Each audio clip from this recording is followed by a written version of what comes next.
Hello, everybody. Welcome to the Bitchuation Room on a Thursday, our little candidate corner day. We are going to be talking to two awesome candidates you should know about. Kina Collins, running in Illinois' 7th District, and Oliver Larkin, trying to unseat Jared Moskowitz in Florida's 23rd District. So stay tuned for my interviews with them. It's going to be so good. And then, it's such a big news day that, why not? Why not? Why not just stay on for a little bit and we can talk about Kristi Noem getting Das Boot and joining Greg Bovino. Just as embarrassing, flew too close to the sun, as they say. We may do a little bit of updates on everything in Iran if we've got some time. But for now, if you're listening, if you're watching, like and share the stream. You know what to do. Palm the keyboard. Share this with whomever. Support the show. Become a patron. Patreon.com/bitchuationroom. Support it on Substack, frannyfio.substack.com. Become a member on YouTube. Become a member over on Twitch. What is up? Thank you all for joining me on this lovely, not so lovely. It goes back and forth. There's a lot of whiplash happening. Thursday, March 5th. Let me bring her in. She is a community organizer, a gun violence prevention advocate, and honestly has worked in so many different organizations across so many different issues. And if I'm not wrong, this is the 4th time she is running for Congress in a crowded lane, but still one that she can and is standing out in. Please welcome Kina Collins. Kina. Hey, thank you for having me. Yes. Thank you so much for being here. Remind me, because I believe that you're in the thick of early voting now. Yes, early voting started March 2nd and it is going until March 16th. So we are in the last 2 weeks of the campaign. Amazing. And I want to talk to you about this, this crowded field, but also why your candidacy stands apart. You do have name recognition from number one, all of the work you've done in your district and in Illinois, but then also because this is not your first rodeo. So talk to me about why your campaign now is standing apart, and how you're feeling about it going into this early voting. Yeah, thank you. So Illinois 7 is a beast of a district. It is the Chicago seat. It's all of the west side of Chicago. It's the downtown portion of Chicago, swings to the north side, and then it goes to the south side of Chicago, with about 15% of the district being the western suburbs in the Chicagoland area. And so this is a key seat in the Midwest. And actually, prior to the incumbent that I ran against in the previous election cycles, he actually ran for the seat 3 times before he got the seat, because Chicago, once again, is one of the political machines that's unmatched in Yes. America, and it needs to be broken and deconstructed. But we're really excited. As you pointed out, we have a lot of name recognition. Some of the only public polling that has come out has put us in a dead heat for the second space in the poll. I think this is the year that progressives and underdog candidates, grassroots campaigns really push to the forefront. And the great thing about it is that we have been very consistent as a campaign. And so when I say we and refer to we, I mean my political organization that I've built over these previous election cycles. I called for the abolition of ICE in 2020. I was arrested outside of the Israeli consulate in November of 2023, calling for a ceasefire. So people in the district remember that, and they're like, this is the true leftist progressive candidate in the race. Now, to land the plane on this, there are 13 candidates in the race.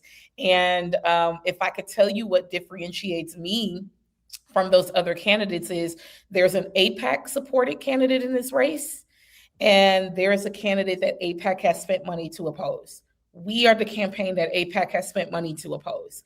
And we know that AIPAC does not throw money at weak candidates.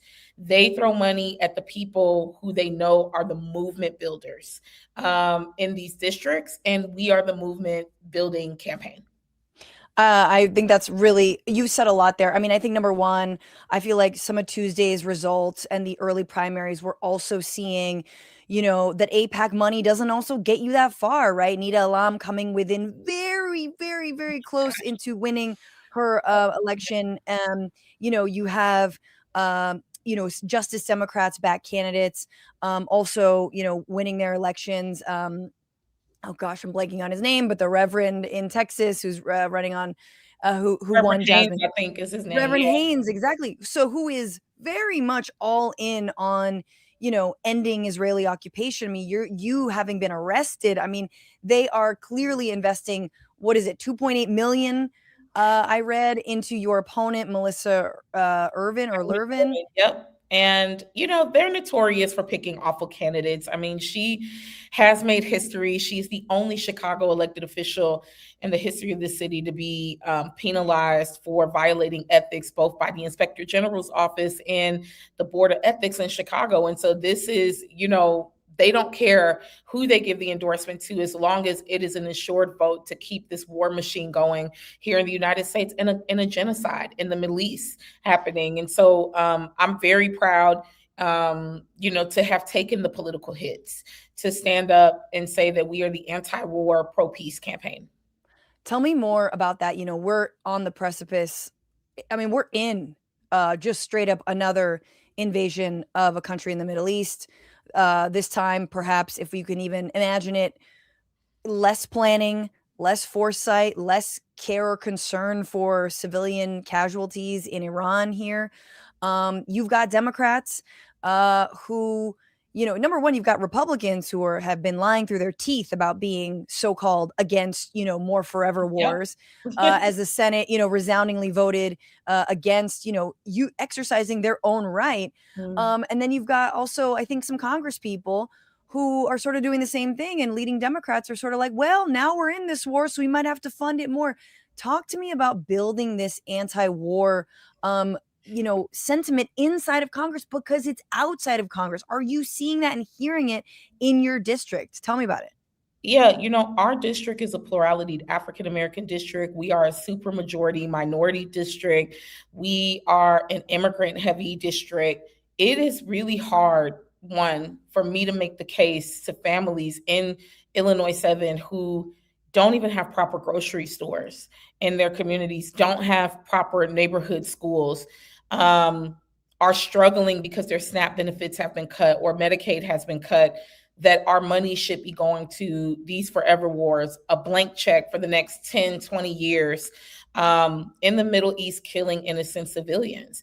And so it is very relatable. But I think more than anything, more than this being fiscally irresponsible on our government, politically irresponsible, it is morally incorrect to say that this is the way that we should be spending our time. I don't want voters in my district or across this country to be fooled. We are being governed by a criminal enterprise in the Trump administration, and we need fighters who are going to go to Congress to call out our own party. A lot of these really awful policies were put into place with Democrats in positions of power.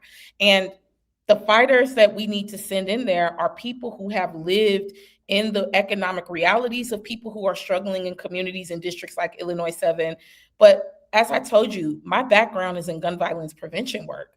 I witnessed a young person gunned down in front of me. That is traumatizing. It is not natural. It changed the entire trajectory of my life. And it also gave me my mission. So the way that we built this coalition is we run non-traditional candidates who are survivors, we can center their voices, because as Ayanna Pressley always tells us, those who are closest to the pain should be closest to the problems and the solutions. Absolutely. Before we leave foreign policy, I did just want to ask about, your thoughts on funding for Israel. If you support, things like the Block the Bombs bill, whether draw some lines between defensive and offensive weaponry, as we've seen said before. Where would you stand? I mean, there's a reason AIPAC is shook. Where would you stand if and when elected to Congress? I'm going to be honest, I don't walk the fence on this. I think that we need to stop all money being sent to Israel right now. And when we talk about conditioning aid, because people like to siphon out certain talking points, that is across the board. Any country, whether it's Israel or Mexico, you need to follow humanitarian laws. You have to follow the laws that we are supposed to be living up to in our Constitution. And we are not seeing that happen. We're seeing the reverse. We are Mm-hmm. seeing a president usurp congressional powers and make unilateral decisions that are unconstitutional, quite frankly, to drag us into a war. And so, like I said, for me, this is fiscally irresponsible. It is damaging our geopolitical relationships, and it's morally incorrect. Yeah. We're talking to Kina Collins, who is running for Illinois 7th District. I mean, one that has also been hit by ICE. And you, again, you're saying you have an immigrant heavy, district. And I think people are rightfully scared. I think there's also this question of like, damn, we didn't realize how powerless some of our electeds were. And I will just say that, Brandon Johnson, Mayor Johnson, is probably one of the people who has been the most out in front of any elected official. Just a hat tip to him. And so maybe what are your thoughts on protecting your district, what you've heard, and kind of carving a new path forward when it comes to really talking about immigrants in a new way and immigration in a different way than we have been? Yeah. So, this was my stance very early on when I decided to run in Illinois 7. As I said, I called for the abolition of ICE all the way back in 2020. And a lot of that had to do with my work in Black Lives Matter, in ending state sanctioned violence and Black liberation work, because I knew that ICE was a racist, tyrannical police tactical unit that was going to come into our communities and bring us harm. My opinion about ICE and how DHS is operating is ICE is one of the most well-funded militias in the world now. But to me, it's one of the most well-funded gangs in America that lacks oversight. And so calling for the abolition of ICE is a framework of how we redirect and truly get to the very generic term that a lot of people like to use of comprehensive immigration reform. Those funds need to be directed back into the immigration courts to help process people. Those funds need to be invested in community and healthcare and education and preventative measures and investing in people and in communities and not cages. So I'm very clear on where I stand. And I think that whoever gets elected in a district like ours, right, as we will be operating under a Trump regime, quite frankly, and there will be a lot of gridlock, we need to be turning these congressional offices into rapid response hub centers. That means my office needs to be not only just rapid response of sightings of ICE in our community, I need to be hosting know your rights trainings, direct Mm-hmm. action trainings, plugging people to the ACLU and National Lawyers Guild, right? We need all hands on deck when we're talking about immigration, because this is a full-on assault to very important members of our community. Yeah, I mean, Tom Homan famously was very pissed at the people of Chicago, because he was like, they just know their rights too much. We They're don't too play informed. about our immigrant community. They're our siblings, right? Like, these are our neighbors, our loved ones. So this is about injecting humanity into immigration. And once again, let us be clear. Democrats and Republicans have kicked the can down the road when we talk about a clear pathway to citizenship. It's not just about making sure that DACA recipients have, citizenship. This is about the whole 11 million Mhm. folks who are in the United States of America having the opportunity to have a clear pathway to citizenship. Absolutely. Let's turn, because you mentioned, you saw someone gunned down in front of you. It changed your life. And I think sadly, that is an experience that far too many Americans have had at this point. And it's not getting better. And, my initial reaction also to seeing wars abroad is how all that comes back to roost, whether in police violence and new, weaponry. I mean, I think we will in our lifetime see police deploying the same AI systems that they're using on, the children of Gaza and the people of Tehran. But sticking on, gun control and reform, you were on the Biden transition team specifically advising on this issue. This issue feels so freaking like it should have been a layup. It should have been a layup decades ago. Why do we have, I mean, beyond, I guess, just the Republican Party writ large, but like, what's the holdup on real gun reform? And then maybe also make the case for why you see going after gun manufacturers as a possible, opening here. The biggest issue around gun violence in our country is capitalism. It's major corporations that have private equity tied to gun manufacturing. It's our Congress members who have stocks in defense contractors. It is police officers, even law enforcement, who own gun shops themselves across the country. And so this is another issue where, like you said, it should have been a layup. When we saw school after school, second grade class after second grade class being sprayed down by these guns, and our Congress refused to do anything, it let me know why we need to end Citizens United, and we actually need to elect survivors into Congress. And so I did serve on the Biden-Harris transition team for gun violence prevention task force. And my basic message to the senior advisors of the Biden administration was, do not parachute the feds into our community. A lot of the issues that I deal with around gun violence is everyday community violence that happens. And the root cause of that is poverty in places like the West Side and the South Side of the city of Chicago. The response from our government has been to lock people up. And I want to be a voice in the room to let people know we cannot police our way out of poverty. As a matter of fact, statistics have shown us that people who get arrested are more likely to become homicide victims. And so this is about, once again, how do we become proactive and preventative instead of reactive after these tragedies happen? And I know that very intimately. I knew when I witnessed that young person gunned down that the bullet was flying long before anybody pulled the trigger.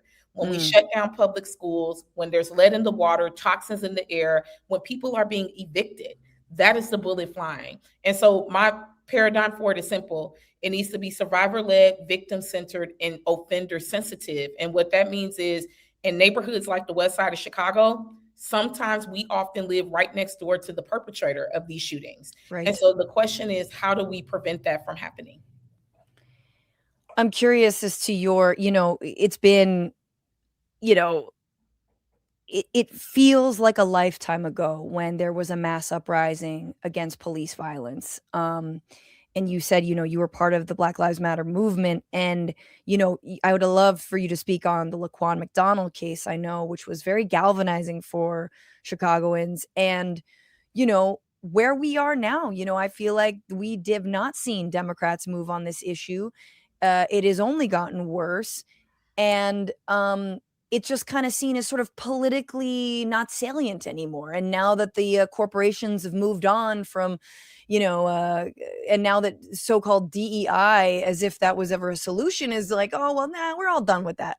We're done with listening to Black voices and, talking about the prison system. And, obviously, I think that it's what you just said about people who understand it and know it. But tell me about what you want to see on a national level if elected to Congress when it comes to the criminal justice system, the policing, and how that is also a piece of this violence that we're talking about. Well, I think that people are feeling it in their communities. Folks that are I think that when it was happening to Black Americans, it was a very abstract thought to a lot of people because they were not dealing with state-sanctioned violence in the ways and at the rates that we were. And the whole point of the Black Lives Matter movement was that no life can matter until Black Lives Matter. And people saw that as being rebels without a cause. For me, Laquan McDonald changed my life because, for the people who don't know, he was a 17-year-old young Black man who was gunned down and shot 16 times by a Chicago police officer, and they hid the tape for 400 days. And a ton of young Black activists across the city of Chicago built a coalition to do an economic boycott, and it moved us into this new era of politics in the city of Chicago, where we got new city council members, we got the federal consent decree, we fired the police chief, a new state's attorney, we ran Rahm Emanuel out of the city of Chicago, and it felt very powerful. But those things don't happen in a vacuum. And so what I want to see on the federal level is I want to see accountability. I think that justice is impossible because Rakia Boyd is not here with us anymore. Breonna Taylor is not here with us. Laquan McDonald is not here with us. I want to see us move to a culture in the United States where it shouldn't be a viral consumption of Black suffering and outrage in order to shame this system into doing their job. And so the way that we get there is through accountability, but it is going to take political intuition and political courage from our elected officials to pass things like the Breathe Act, to end qualified immunity, to reshape and reimagine how we look at the fiscal budget, to not make defense and policing the number one line item on our budget, but to center, once again, trauma-informed care and wraparound services. So I think this expands beyond just the brutality in itself.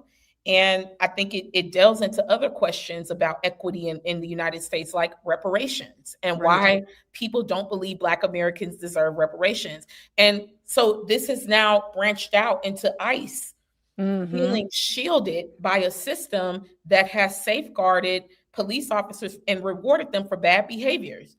And so these men who are not trained, who are ICE agents coming out into these communities, they're replicating behavior that they've seen law enforcement do on other civilians. And so we need to speak out, but ultimately we need to shift the culture in the United States.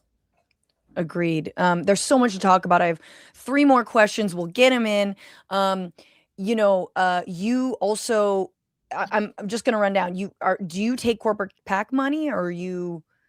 I do not take corporate PAC money, and I've never taken corporate PAC money. And I will never take corporate PAC money. I mean, it sort of explains my next 2, some of the issues where you stand, obviously on, holding gun manufacturers accountable, but also something like single payer healthcare. You were a national organizer with Physicians for a National Health Program. We've seen this, the sort of, cowardice, political calculation, the feeling that it's not the right time, to the point where healthcare, which is, everyone's premiums are going up like crazy right now. People are falling off. We're still in a pandemic, no matter how, if you characterize it as that, but we don't treat it as that. Nurses are getting pushed around and are going on strike. Talk to me about this, building the political will for something like, universal health care, and really not just access, but making it reality for all folks. Well, I think that the first thing is that we have to, as the electorate, as community, as the collective, we have to look at this fight as a class solidarity fight that has to happen.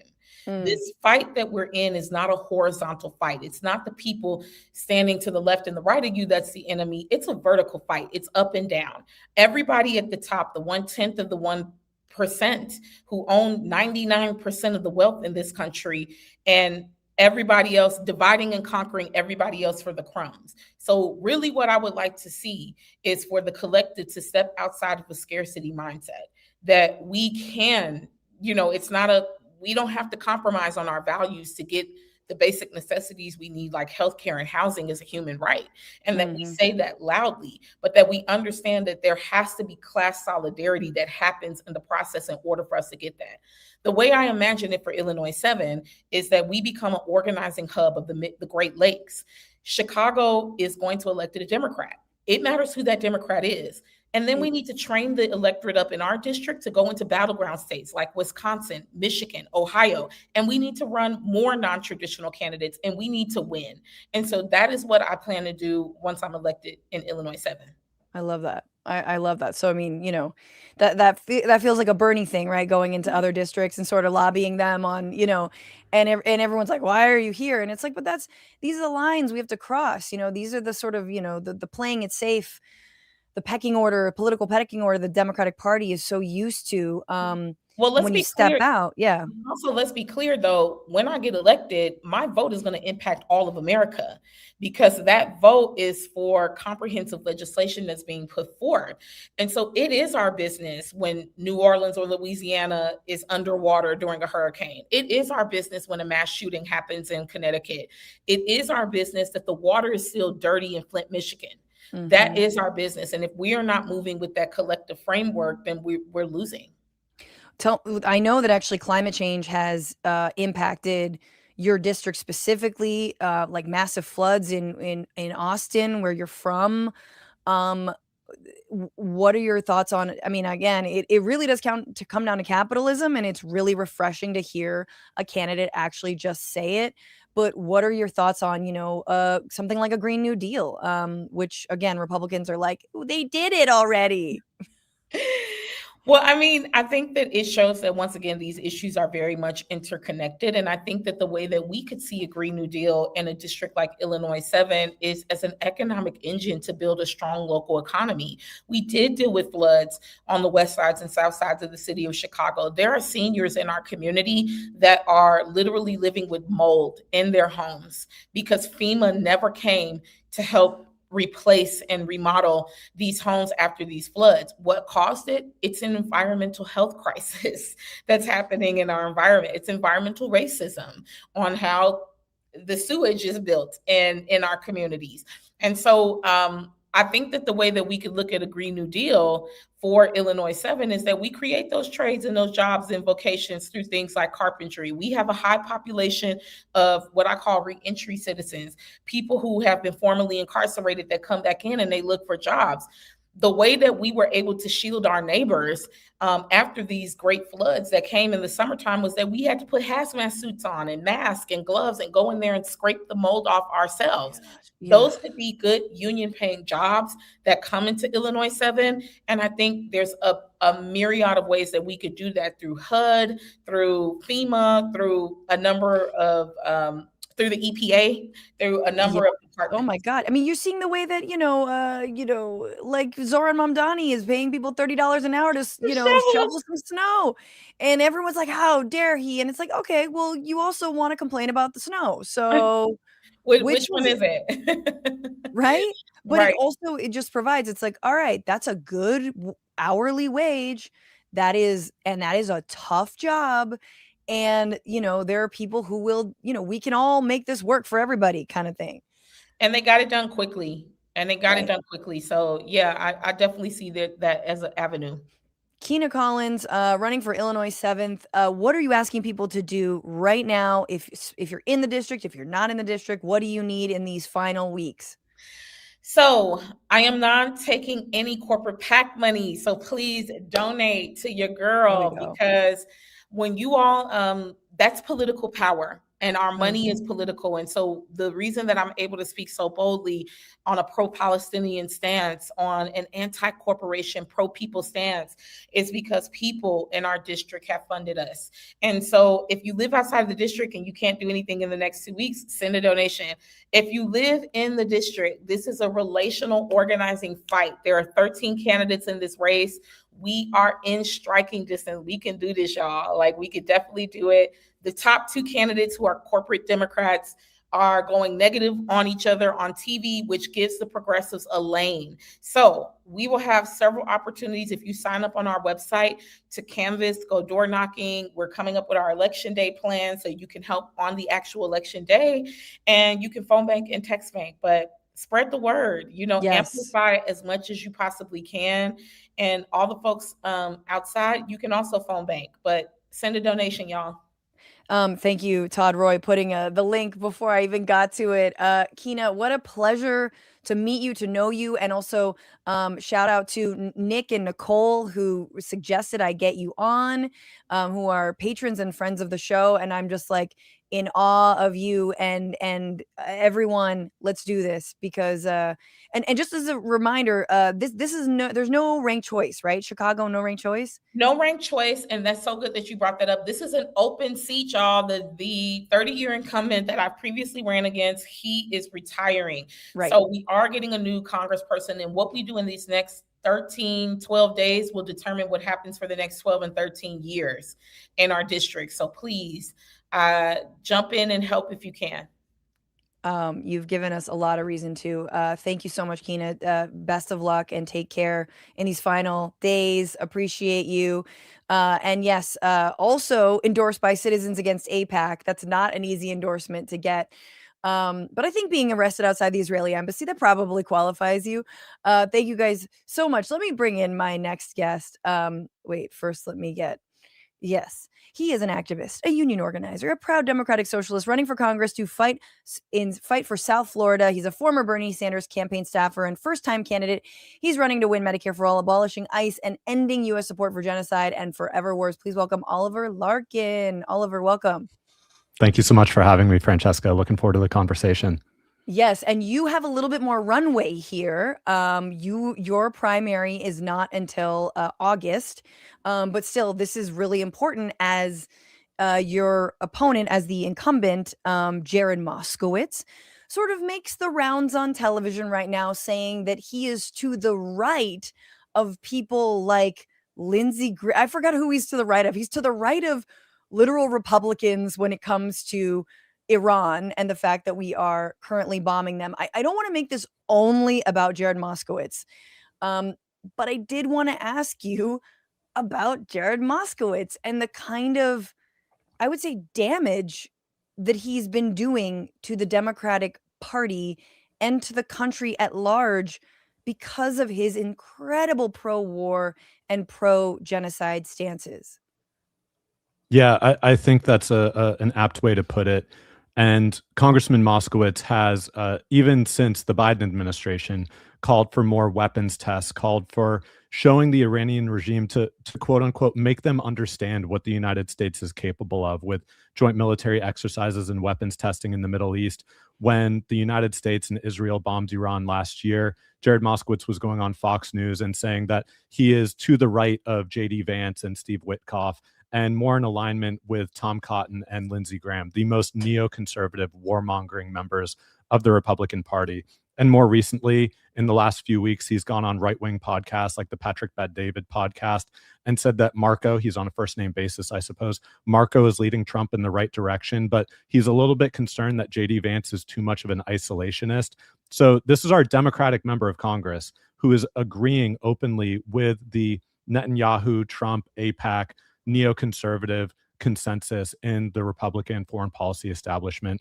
And just moments before we got on here, Jared Moskowitz announced that he is going to support the Ro Khanna and Thomas Massie War Powers resolution. This is after 2 weeks ago when he went chest out with Josh Gottheimer, calling this same legislation that he now supports the Ayatollah Protection Act, giving Donald Trump this blank check with the manufacturing of bipartisan consent for these illegal military strikes on Iran. He's feeling the pressure of our primary campaign. Let's be very clear. He would not be backtracking the way that he is, but he's seen the public backlash. He's even seen the Pod Save America crew calling this amoral, disgusting George W. Bush era Republican bullshit. So he's really messing around and finding out, I would say. Yes. But this is very much just covering his own behind. And it is purely in his own political self-interest. This is not a principled stance. This is someone who's purchased Lockheed Martin stock 4 times since 2024, a stock that just hit a record high on the stock market on Monday after Trump's illegal military strikes on Iran. So I guess now that he's made his buck on the stock market from manufacturing the consent for this war, now he's going to backtrack and try to tend to his primary base, because again, he sees that what we're building is an extremely viable and well-resourced campaign that is capable of taking him out on August 18th. And so this is purely political self-preservation for him, but we're going to hold him accountable for his flip-flopping and for creating this consent within the Democratic Party for what Trump is doing. I mean, hats off to you, honestly. You've been on him, putting out all of his worst hits over on Twitter, going on different shows. I'm so glad you made time for this show.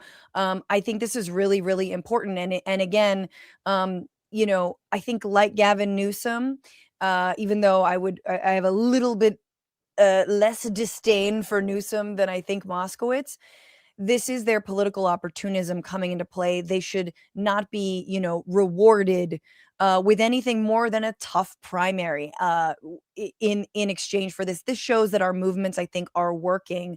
And I wanted to ask you kind of about the movement that you are hoping to build there in South Florida. I know which, I've seen you on other, shows saying is fairly Zionist. It has, right-wing, leanings as well. But being endorsed by the Democratic Socialists of America, really talking about not just buzzwords of affordability, but real economic justice. What does that look like to you in South Florida?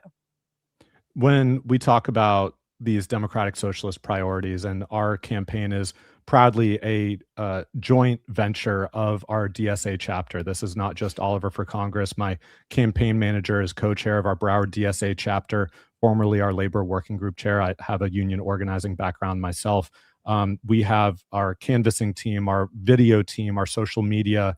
All of this is a project of DSA, and what we're building here is not just political power for one electoral campaign. We're building political power in South Florida for the long term by recruiting new members through our campaign, our volunteers, bringing them into DSA so that they can plug in with the other amazing work that our chapter is doing with mutual aid, with abortion clinic defense, with immigrant know your rights canvassing. So this is part of a broader project, and DSA just hit 100,000 members nationwide. So we're a chapter that is growing, that is leading in South Florida.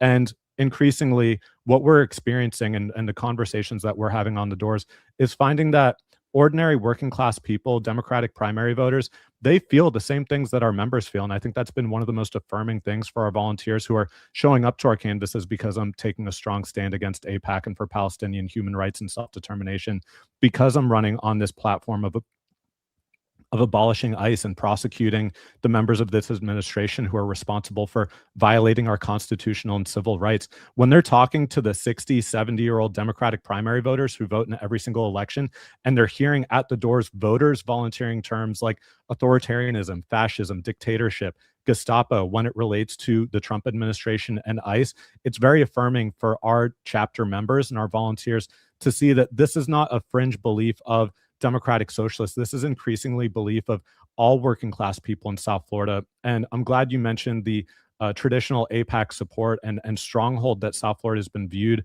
as a hub for, because we just got back some very interesting poll results this morning that are going to be published within the coming days. And I think it's going to be a real sea change and something that is going to send shockwaves across the country nationally, because what we're seeing since October 7th, and with this genocide that Israel is continuing to carry out with United States support and the expanding apartheid system in the West Bank, people across the country do not support U.S. military aid that is in violation of our own domestic and international laws. The Leahy laws, that is the letter of the law in the United States that prevents us from providing military aid to foreign security forces that are accused of gross human rights violations. And virtually every international body has found Israel to be guilty of carrying out a genocide and apartheid system. And so what we're seeing with our polling results in South Florida is that it's actually lining up with people across the country, because it is not it cannot be taken as a matter of course that just because our community, which has a very strong and vibrant Jewish cultural and political life, people, no matter their background, do not support genocide. They do not support children being bombed and starved and left completely destitute. And I think when people see this, that even in a community such as ours, that includes Boca Raton, that has one of the highest proportions of Holocaust survivors in the entire country, this is the community that is seeing what the United States is supporting and what Israel is doing, and we are rejecting it. So I think when we release these results, people are going to see that this is increasingly one of the most viable primary campaigns. And if we can win here, it is going to change the nature and character of politics all across the country, because what AIPAC is hedging on is that there are these quote unquote swing districts or purplish districts where it is too risky to run on human rights and Palestinian self-determination and against genocide. But this is not just a viable argument for winning a Democratic primary. This is an argument to win power back from Republicans that are, in many cases, even more committed ideologically because of this Trump, Rubio, Tom Cotton, Lindsey Graham doctrine that is completely subversing United States interest in the direction and in favor of what Israel and Netanyahu are trying to do. So very excited Absolutely. by what we're building, and I think it's going to excite people across the country. I mean, that sounds insane and fantastic. And also, I think it is precisely the Jewish Americans whose relatives and family members are Holocaust survivors that I think have been some of the most committed, anti-genocide, anti-occupation organizers, for very good reason, right? Nothing, never again means never again for anyone else. And I think that's a very salient message that has been twisted. I mean, honestly, by the likes of Moskowitz as well. I remember him kind of coming out swinging at, as a Jewish congressperson against the activists and pro-Palestine activists, in 2023 and 2024. I do want to ask you, because Moskowitz we're seeing also doing a lot of charades, a lot of dog and pony show against Kristi Noem, wearing, pins to mock her. And now Kristi Noem is out. I mean, there is what's interesting, I think, about the moment we're in, and I say it as someone who's like promotes herself on her own show, is that there's a growing distaste for politicians and can't politicians to be so brand focused and self-oriented, and Moskowitz is very performative when it comes to being anti-Trump, but doesn't seem to have a lot of ideas for what he is building or what he wants to do. I mean, how do you feel like your campaign represents kind of a break from, that sort of like, hey, we're going to score some points and get some clickbait, sort of run of the mill Democrats that feel like all they need to do is like, be brat and they're going to win? Yeah, I think what we see with Congressman Moskowitz's brand of politics is the pro wrestling and the kayfabe of creating this very hyper partisan viral television back and forth, while at the same time completely being subservient to the far right Republican agenda. When he's bashing Kristi Noem, you'll notice that, and we saw that Kristi Noem was just ousted from DHS today, but when she's come before Congress to testify, Moskowitz is always steering the conversation towards FEMA, away from ICE, because he doesn't want to really examine his own complicity in voting for the Lake and Riley Act and voting for the letter of gratitude to thank ICE. He even, in our district, our district is home to the corporate headquarters of the GEO Group, which is the largest private prison corporation in the United States. And Jared Moskowitz actually personally wrote the letter of recommendation for a GEO Group executive vice president, Adam Hasner, who was formerly a Republican House Majority Leader in Tallahassee. Jared Moskowitz recommended a private prison executive to the Board of Trustees of Florida Atlantic University and helped install a private prison executive with no experience in higher education as president of this university. And when he's talking to Kristi Noem, he's steering the conversation towards FEMA, because if you look back at Rolling Stone and CNN, Jared Moskowitz was actually considered to be Trump's pick to run FEMA after Ron DeSantis picked him to run FEMA, or our state agency, the Florida Department of Emergency Management. So this is someone who has been reliant on Ron DeSantis for not just that one, but two political appointments to create the platform that he used to launch his campaign for Congress. And his first election in 2022 has really coincided with the bottom completely falling out of the Democratic Party in 2022. It was not it was not a blowout when Donald Trump beat Joe Biden in Florida in 2020. It was about a 3-point margin of victory. And in our state that year, actually 60% of people voted to pass a constitutional ballot referendum to raise the minimum wage to $15 an hour. So this is not a state that does not believe in progressive policy. We believe in progressive policies. I worked on a campaign in 2018 with the Florida Rights Restoration Coalition to expand voting rights to 1 million Floridians, returning citizens who had served their time, paid their debt to society, and then Republicans got in the way of actually implementing that amendment and are still suppressing votes here in Florida. So this is a voter suppressed state, and it is a state where the institution of the Democratic Party has continued to kowtow itself to the Republican Party and tried to run as Republican light. You'll hear Jared Moskowitz over and over again say a centrist has to represent the seat, a moderate has to win this seat, a progressive is not capable of winning this seat. But what he's actually done is depressed the base of the Democratic Party and actually created the conditions that he uses to justify his own political existence, that this is a seat that is drifting farther and farther to the right because he's moving farther and farther to the right and leaving young people. You mentioned his vocal criticism of anti-genocide protesters when a Columbia University valedictorian spoke out against the genocide. He went on CNN and said, "Good luck getting a job." I mean, what a slap in the face, what an insult. And this is also someone who authored the House resolution to bar the State Department from citing data from the Gaza Health Ministry. Literal genocide denial. The IDF itself just accepted the death toll estimates of the Gaza Health Ministry, but Jared Moskowitz was trying to cover those up from use by the State Department. He voted to censure Rashida Tlaib. He, even more recently this year, has voted to send $3.3 billion in additional funding to Israel. This is wholly out of step, not just with the country, but with the people of our district. And I think he is waking up to that. And it's going to be too little too late, because people see the political self-interest, the selfishness of what he's trying to do. And people are just ready for a new Democratic Party. The brand of the Florida Democratic Party that Jared Moskowitz represents has never been less popular. And that is why people are increasingly seeking an alternative, a progressive alternative that is embodied by our campaign and running as unapologetic democratic socialists that are standing up for universal human rights, even if it means going against the entrenched interests like AIPAC and Israel.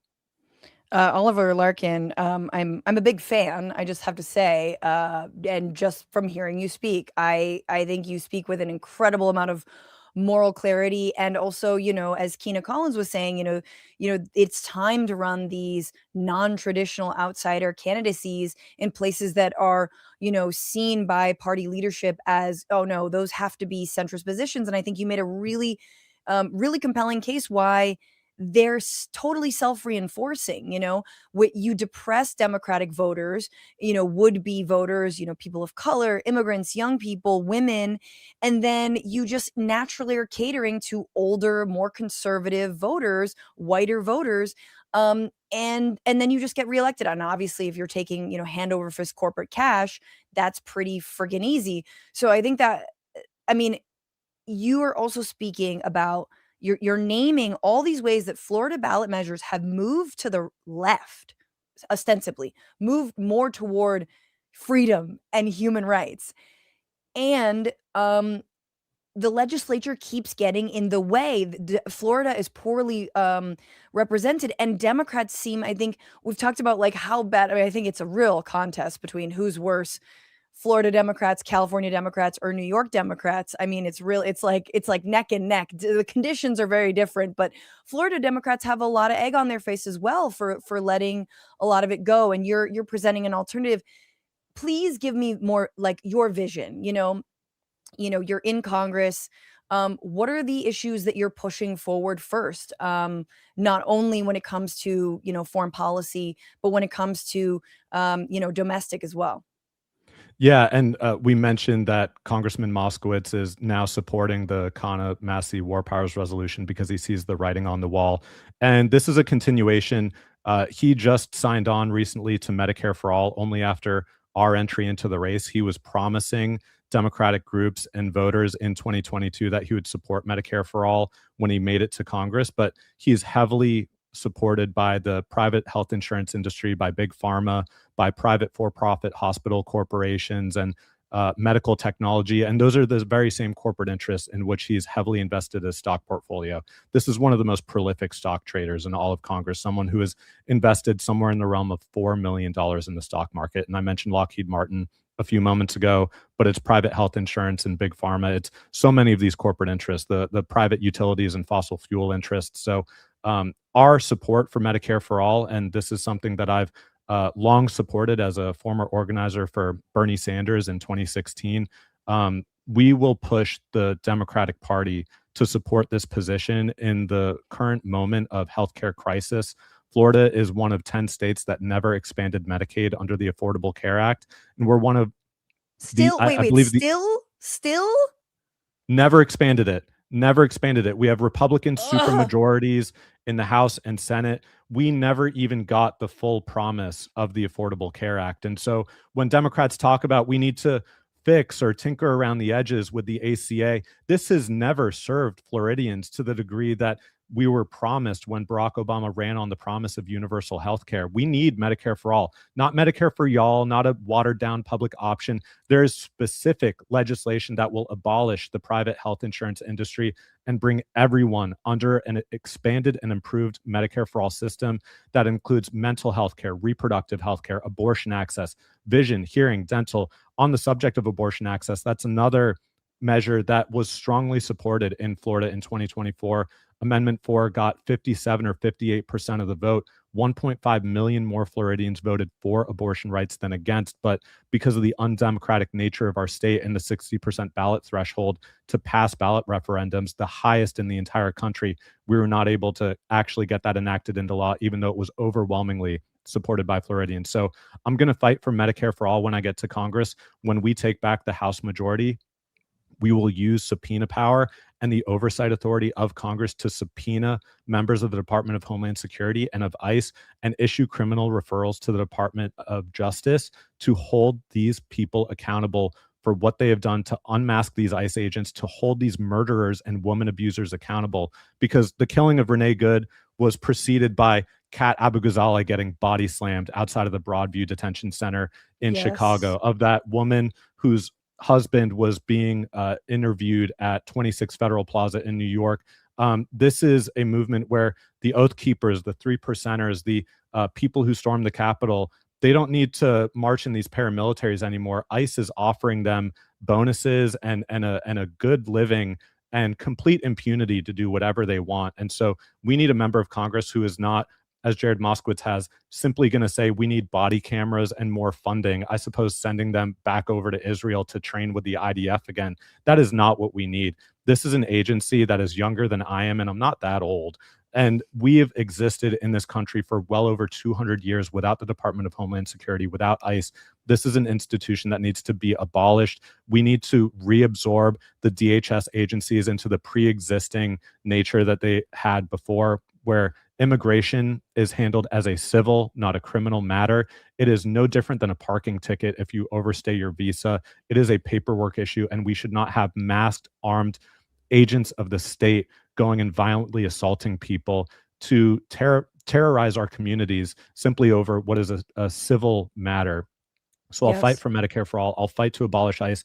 And I will hold the line against more military funding to Israel so that we can invest in the United States of America. In my lifetime, it's the story of our lives.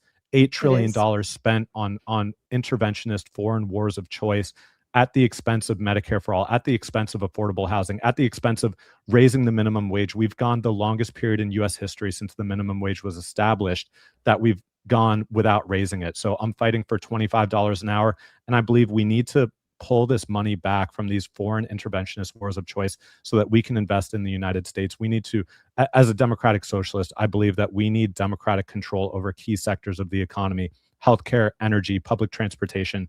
If we're going to fix the healthcare crisis, if we're going to solve the climate crisis, we cannot leave it to the whims of the market and the fossil fuel corporate interests. We need to bring these under democratic control with nationalization of these key industries so that we can achieve at scale the kind of transformative change that the country needs. That was previously the ambition of presidents like Franklin Delano Roosevelt, one of the most successful presidents in American history.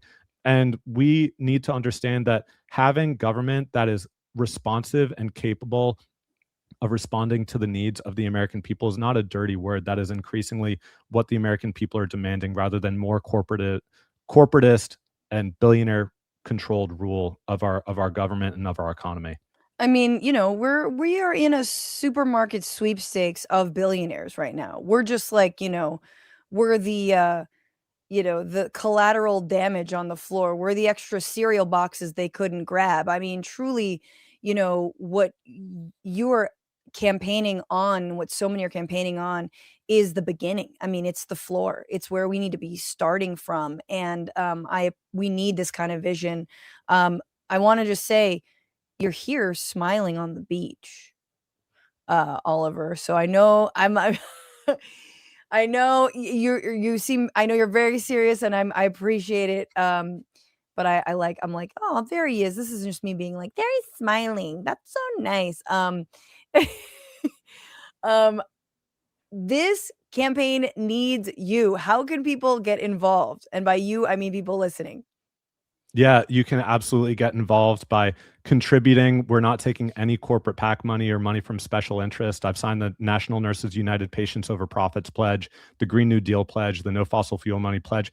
Any opportunity that I have to show people where I stand against the corporate and billionaire-backed interest, I'm fighting for working class people. That's what this campaign is about. So oliverforcongress.com is the website. We need financial support. There's also, if you're local or want to volunteer remotely, there are mobilize links that are integrated within our website where you can sign up to Canvas or Phone Bank from wherever you are in the country.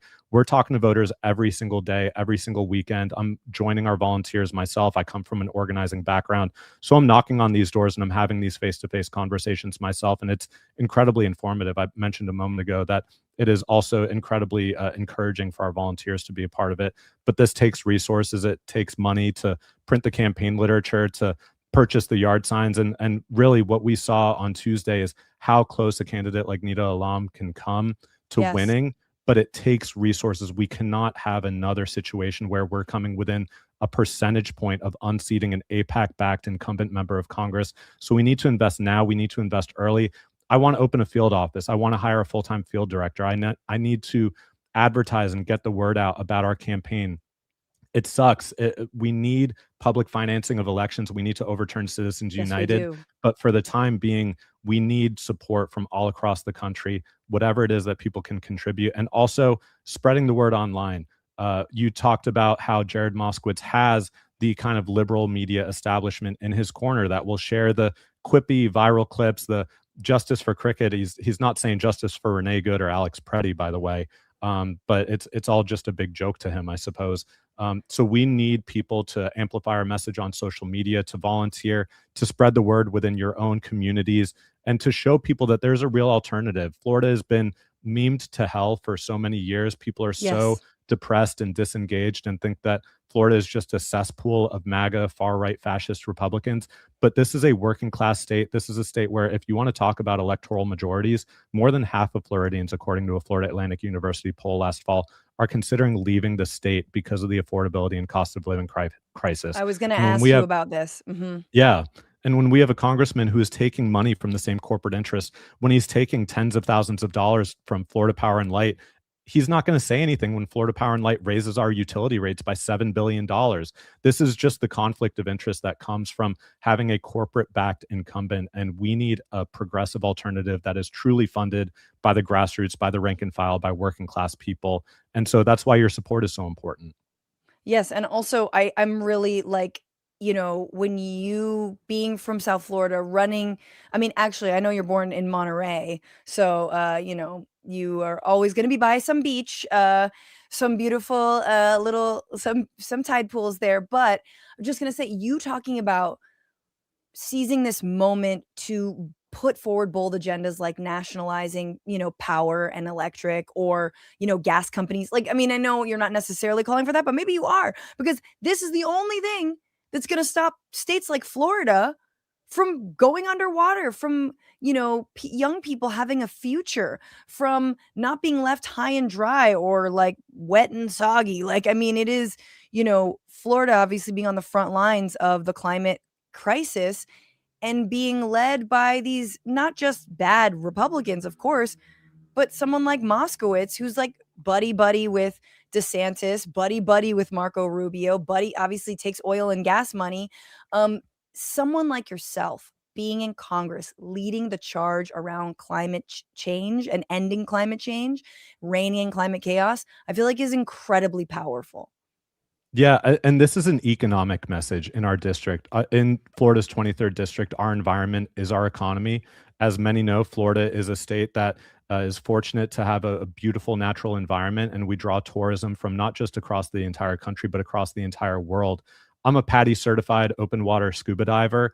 And so when I dive off of the coast here in District 23 in Broward and Palm Beach County, and I'm diving on the coral reefs, I see the coral bleaching, the effect that dredging at Port Everglades, and there are even more dredging projects and more development projects that are going to threaten to destroy the very few remaining coral reef tracts. And just to put this into context for people, the Florida Reef, which historically is extended from the Dry Tortugas National Park west of Key West all the way up to the Port St. Lucie Inlet, this is the third largest reef system in the entire world.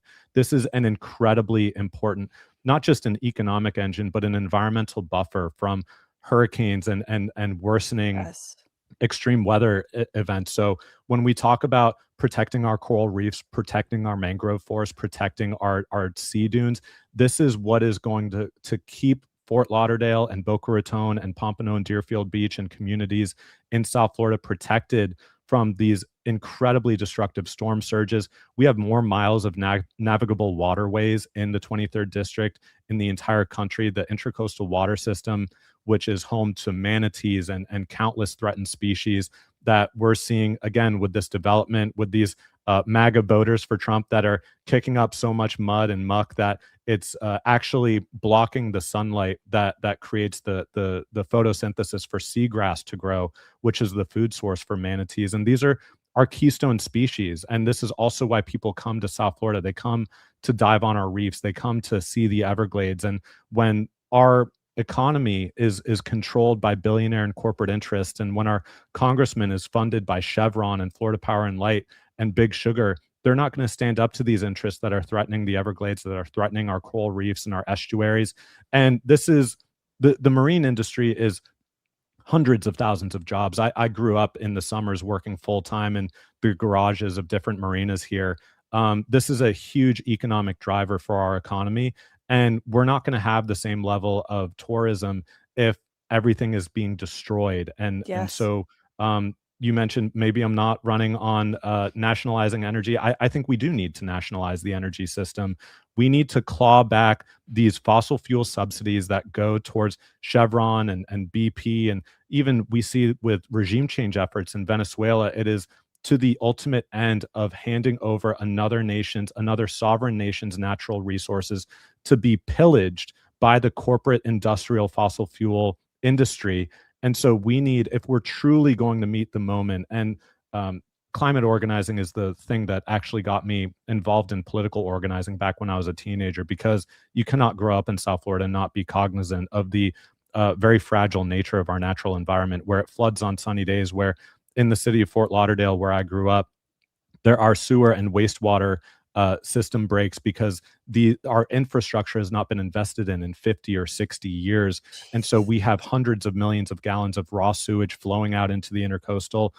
You cannot see and experience that as a local without understanding that we need a change on a massive, massive scale. And that is why I believe the Green New Deal is central, not just to an environmental message, but to an economic message, because this is central to what it means to live in South Florida. And as you mentioned, if there's going to be a community here in 50 or 60 years, we have to start now. We've waited too long already. And we're in the middle of what is ultimately a mass extinction event, the Holocene extinction that is created by man-made impacts on the climate, on the environment. So we need to reverse this, and it's going to take a massive industrial scale switch to renewable energy, and it has to happen immediately. And we need to nationalize key sectors of the economy to achieve those ends, because it is ultimately socialism or barbarism when we're talking about this issue. Amen. Amen. And I'm so glad we did. I'm so glad we tacked that on. Oliverforcongress.com. The time to get involved is now. The time to make a difference is now.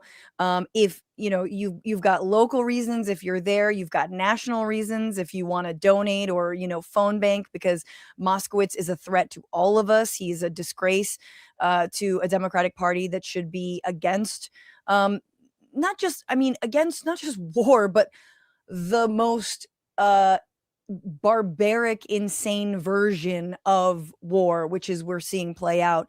I'm already seeing, reports of they're treating Tehran like they were treating Gaza, on and on and on. So thank you so much, Oliver, for coming on. Thank you for, it's slogging. I hope you very soon are able to raise the money for a field office and, all the staff that you need to get this done. So thanks so much for stopping by, and I will be pushing your name to everyone and anyone who has a platform.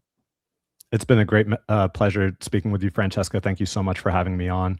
And thank you to everyone watching for supporting our race. Hell yeah, you got a lot of fans in the audience. All right, thanks so much. Take care. And thank you guys for being here. I mean, I don't want to pick and choose, but I feel like we had two amazing candidates. Kina Collins, Oliver Larkin, everybody go support them. Especially if you're in Florida and you're feeling, or you've got family there, right? I think a lot of people do have family there, or they spend, time there. Let them know about Oliver's campaign. Let them know that he's trying to pull us back from the brink of World War III. that is so that can make a huge difference. I would be remiss to not talk a little bit about the news. A little bit of news. Is anything happening? Christ. Kristi Noem is out at DHS. You know, she just wanted to be an influencer too badly. No, that of course wasn't it. She just wanted to do corruption a little bit too in the open. And I know what you're thinking. Wait a minute. Isn't that just par for the course for the Trump administration 2.0? Everyone's getting in on it. Trump himself is launching his own friggin' currency from the White House. Okay, his sons are invested in prediction markets. Howard Lutnick's sons are cashing in on the warehouses being used to hold innocent civilians against their will, known as ICE. What difference does it make with Kristi Noem? Well, I guess she just flew a little bit too close to the sun, ladies and gentlemen. And of course, DHS being so out and in front, in your face, and her having just a lot of face. Let's be real. There's just a lot happening in that face. Is this our first resignation? Or now, to be fair, she is being sent to some newly created shield of something, shield of Americas. So I don't know whether this is a Kimberly Guilfoyle situation, which didn't they send her to the Emirate? Like, isn't Guilfoyle's probably evacuating right now because of the war in Iran.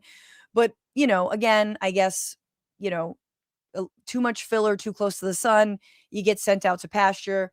But Kristi Noem, after presiding over, you know, not just massive amounts of lawlessness, the murder of two citizens, Alex Preddy and Renee Nicole Good, incredible amounts of like personal profiteering. It seems like that was a bridge too far. And you know it was a bridge too far when Republicans started calling shit for what it was. We saw that Tom Tillis was mad at Kristi Noem, still mad at Kristi Noem for killing her dog and goat. Okay, everybody knows you need to castrate the goat to get him to act right. Now we know, I guess.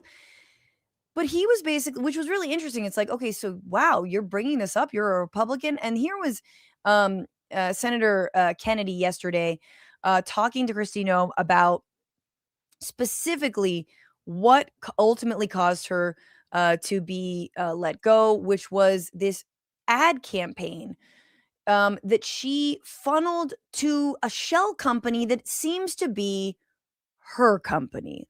Oopsies. This is him questioning her yesterday.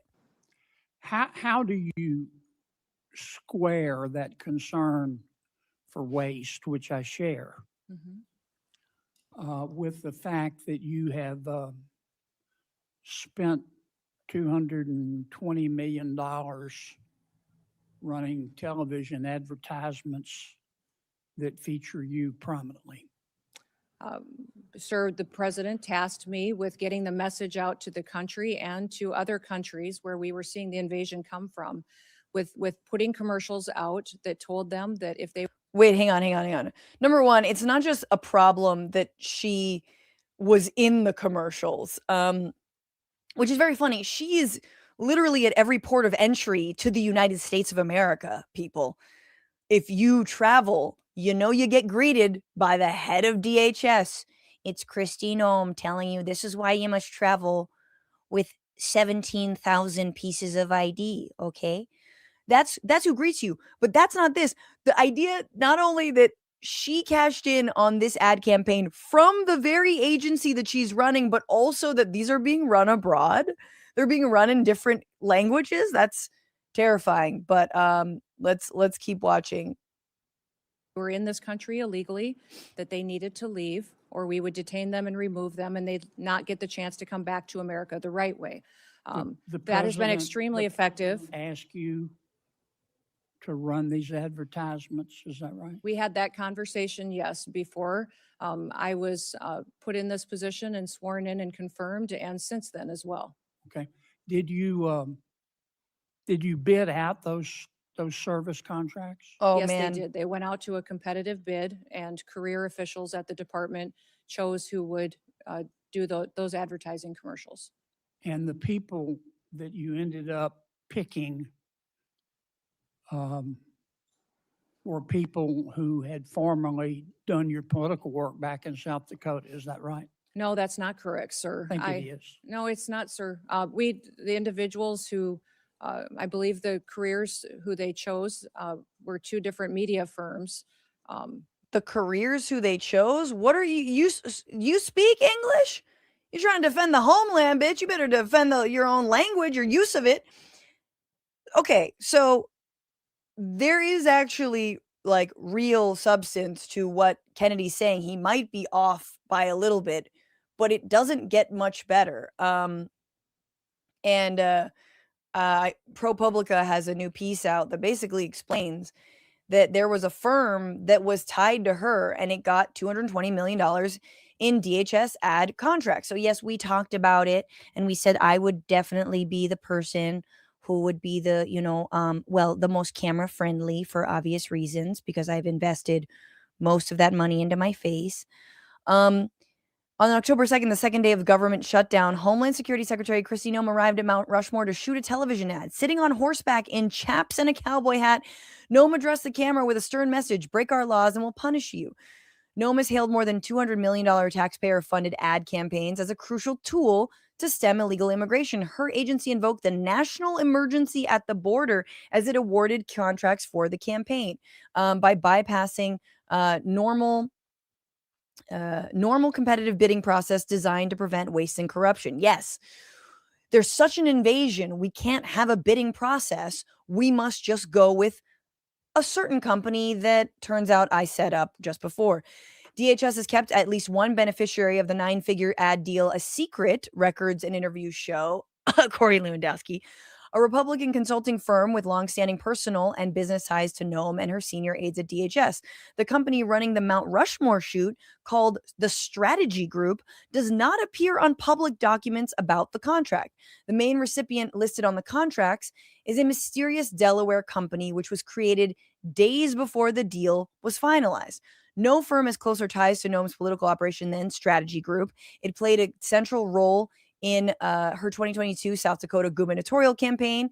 Corey Lewandowski, her top advisor at DHS, has worked extensively with the firm, and the company's CEO is married to Noem's chief spokesperson at DHS, Tricia McLaughlin. Now, remember, Tricia McLaughlin was the one who was supposed to fall on this sword, right? The fact that she was married to the CEO of a company that got DHS contracts was seen as a bridge too far. But it seems like there's another group. It's Strategy Group. No, not Strategy Group. Sorry. A different group. A mysterious Delaware company that was created days before it was finalized. So the point is it could be that this other company is actually just her company or something that Corey Lewandowski set up. Let's keep reading on this. The Strategy Group's ad work is the first known example of the money flowing from Noem's agencies to businesses controlled by her allies and her friends. Government contracting experts said the depth of the ties between DHS leadership and Strategy Group suggests a major potential violations of ethics rules. It's corrupt is the word, says Charles Teifer, a leading authority on federal contract law and former member of the Commission on Wartime Contracting in Iraq and Afghanistan. Oh boy. I mean, that really worked out, but he would know.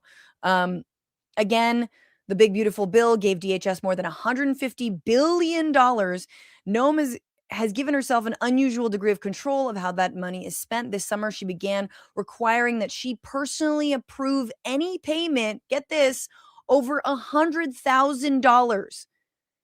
This bitch cannot be bothered to fully staff FEMA and help people who lost loved ones in, Texas or wherever, or we just heard about in Chicago.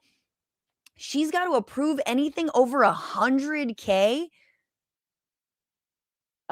So again, Tricia McLaughlin, her deputy, which we sort of made fun of as being, like pre-surgery Noem, right? She's kind of in her her beginning phase, she was fired for this. And now it seems like they came for Noem. It was either a bridge too far, or this other shadow company is actually something that she herself created. Here's a Congressman Negussi talking to her, asking her about it as well. I want to discuss in greater detail the expansion of advertising in your department under your tenure. And I believe you testified regarding some of these matters yesterday in front of the United States Senate. In particular, I want to discuss the department's $220 million ad campaign. This is the ad campaign that featured you at Mount Rushmore. You're familiar with this ad campaign, correct? I am familiar with it. It was an ad campaign that was. I'm going to ask you some questions about it, Madam Secretary. So, as I understand it, this is a $220 million ad campaign. It's split between two contractors.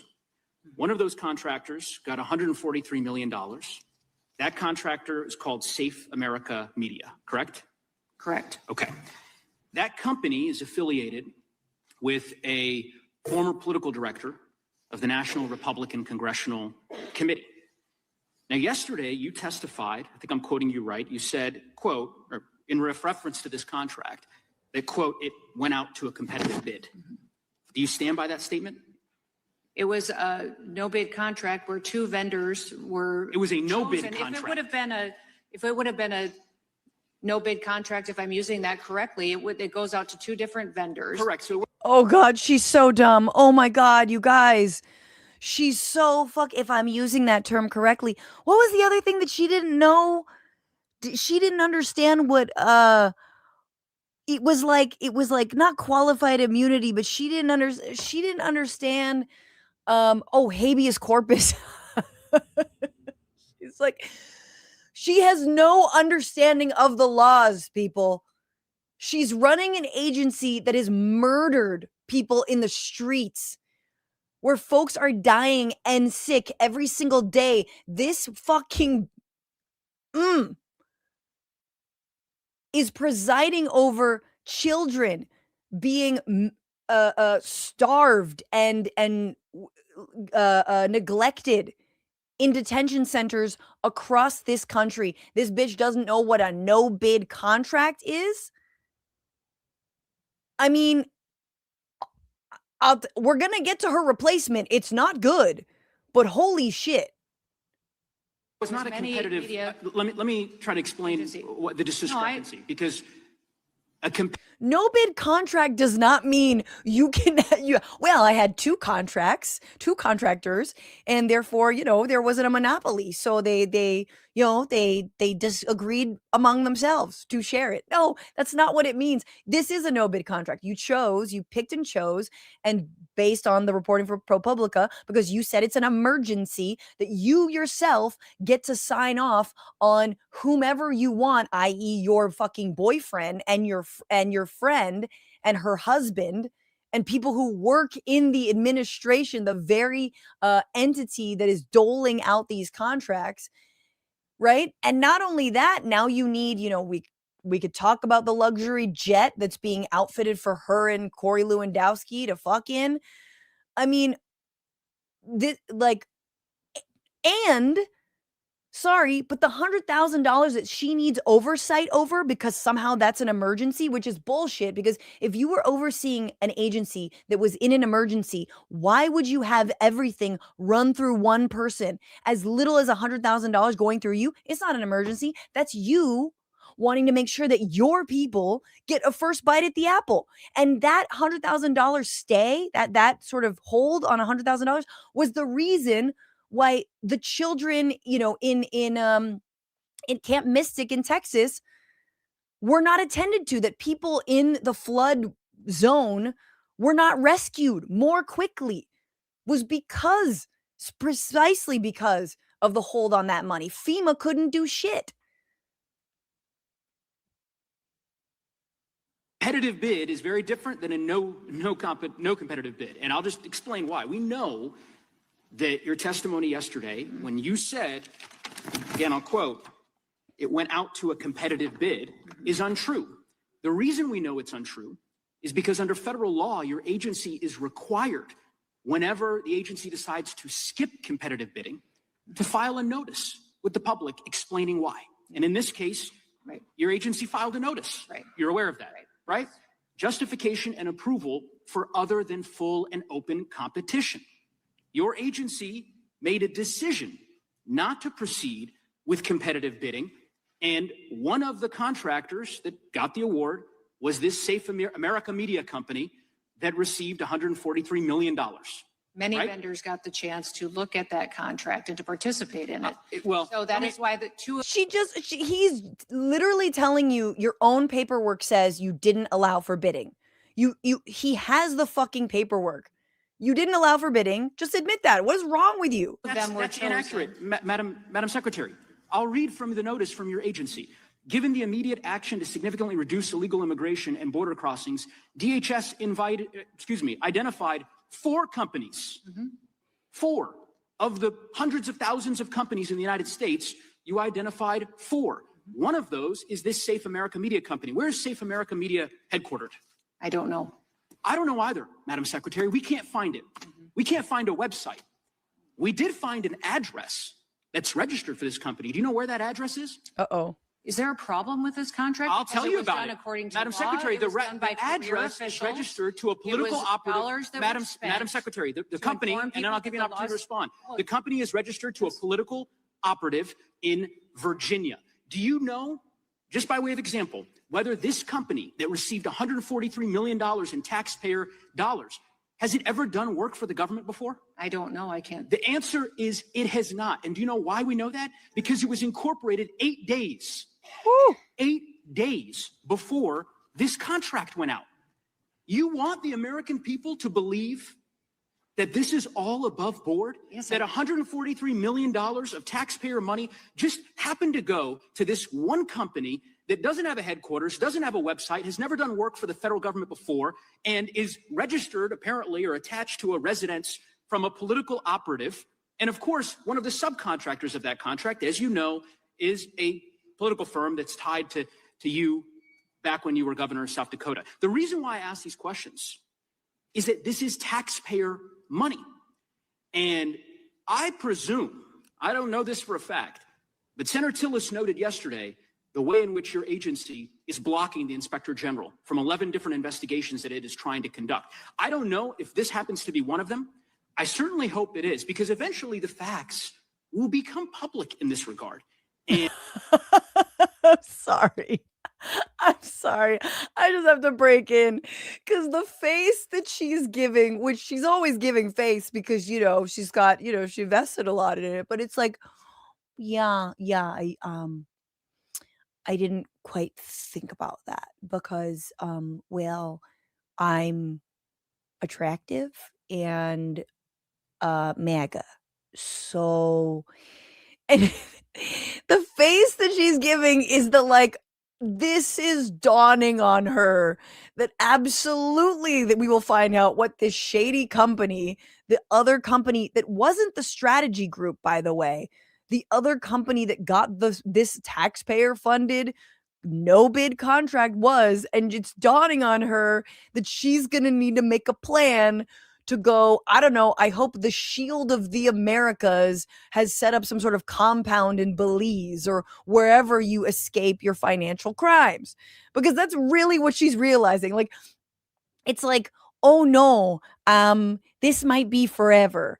Oh, there might be accountability. I mean, not with a centrist like Biden, there won't be, right? Not with a corporate Democrat, there won't be. Not with anyone who doesn't believe in actually going after these people. This is Trisha McLaughlin. Again, she was number 2 at DHS, was starting to make the media rounds, and oh boy, they totally capsized that rise because she's married to the guy, the CEO of Strategy Group that was getting DHS contracts. This is this fucking guy who's clearly way too old for her. My marriage is one thing and work is another. I don't combine them. Here's what I think happened. I think Corey Lewandowski set up a new company and fucking is cashing in. Sorry. That's what I think happened. What a way to go. You just, again, everyone's doing crimes. Everyone's profiting from their position in the Trump White House, but they're just doing it a little less egregiously, you know? And let's be real. Can't a woman do white collar crimes? I mean, you know, this is her fight song, okay? This is some pantsuit nation shit, you know? Why, when a woman wants to lean in and do white collar crimes, is she, you know, suddenly you got to open an investigation? 11?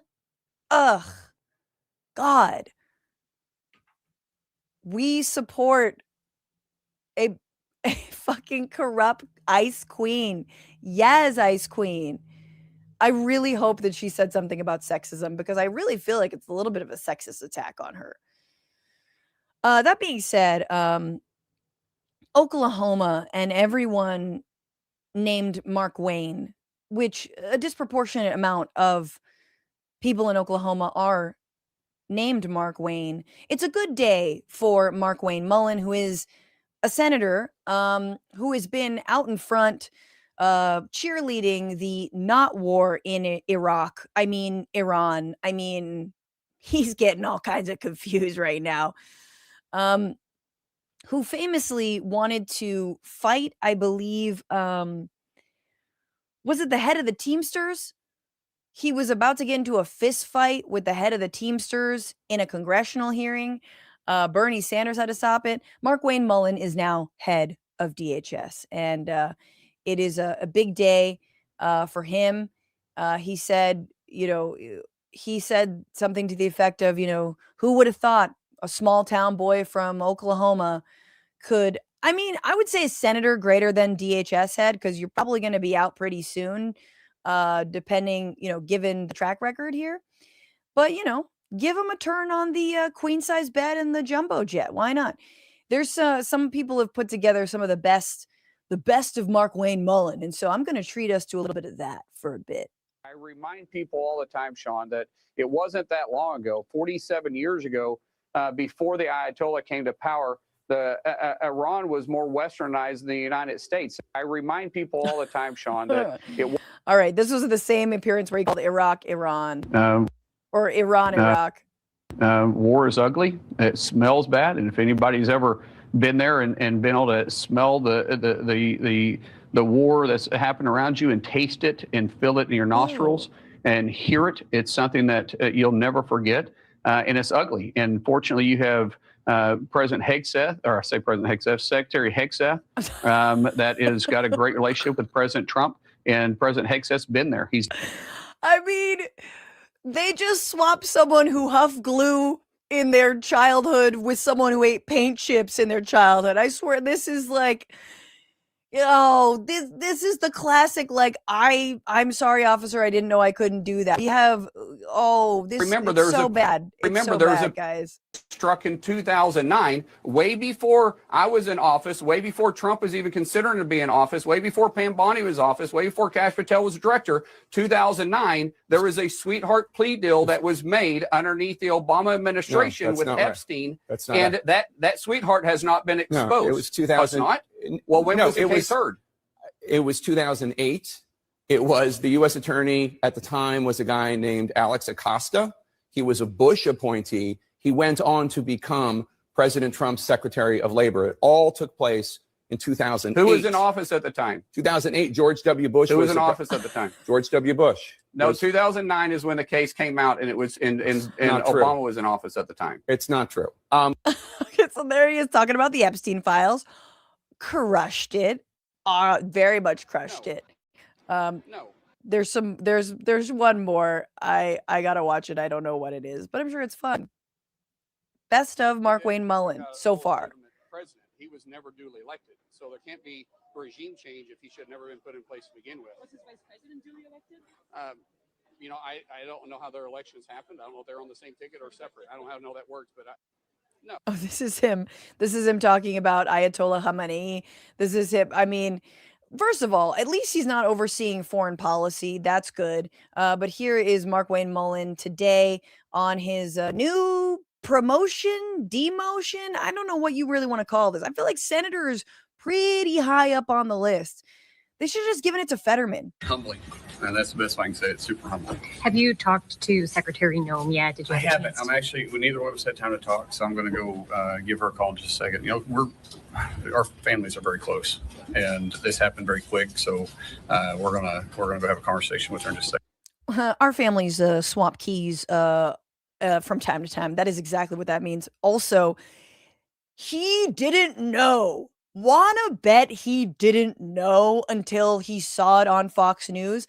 I will bet you, I'll bet you a coffee. I will bet you anything that Markwayne Mullin had no idea he was going to be DHS head until Fox News broke the story. Just gonna go out on a limb. This is the face of someone who's like, I love the president. I can't say anything about him, but oh my God, I'm just walking. Where's my office now? Wait, FEMA? What does FEMA do? Does that have to do with fracking? We got a lot of that in Oklahoma. I did do a story about fracking for National Geographic once. That is me speaking as Francesca, not Markwayne Mullin. But I just like, he doesn't know there's hurricane season. He doesn't believe in climate change. Like, wanna fucking bet he does not believe in climate change. It doesn't matter if he did. Did the president say anything about what It's giving the earth is flat. he would like you to do in this job that Noem is not? I will never discuss private conversations. Never have. I'm not going to do that now either. But we're super excited. It didn't happen. Mark my words, it didn't happen. He didn't talk to the president before he was put in this role. I'm not going to tell you, personal conversation. Bullshit. Because if the president tapped you, you would say, it was a deep honor. It was great to hear from him. I'm so happy he put his trust in me and he told me, that they blah, blah, blah. What? Like, you would say something because that would be a phone call you would want to, celebrate and tell people about. It didn't happen. It did not happen. About the opportunity, and we're going to do the best we can. We're going to get Department of Homeland Security making sure that we stay focused on protecting the homeland. And no matter if you support me, you don't support me, I'm going to be laser focused on getting that done. Senator, I just want to really quick, what was your first reaction to just the news that you were nominated for this position, just amidst everything that's happening? Humbling, because I had to call my dad, and because it happened quick, right? I had to call my wife and call my dad both, and it's just pretty humbling when you start thinking about it. A little kid from West Oklahoma gets to serve in the president's cabinet. That's pretty neat. So thank you guys. How did you find out? Pretty neat. That's pretty neat. Now, there's a little bit more on Markwayne Mullin we should find out about. This is from Inc.com, how Markwayne Mullin became the most influential business owner in Trump's Washington. Let's see. How much can I read of this? Oh, I got to disable my ad blocker to read the whole thing. Oh, Lord.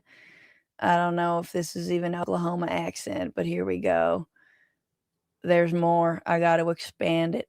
Oh, I got to read. I can't read everything. Anyway, he's an MMA. Oh, no. His ex-MMA fighter.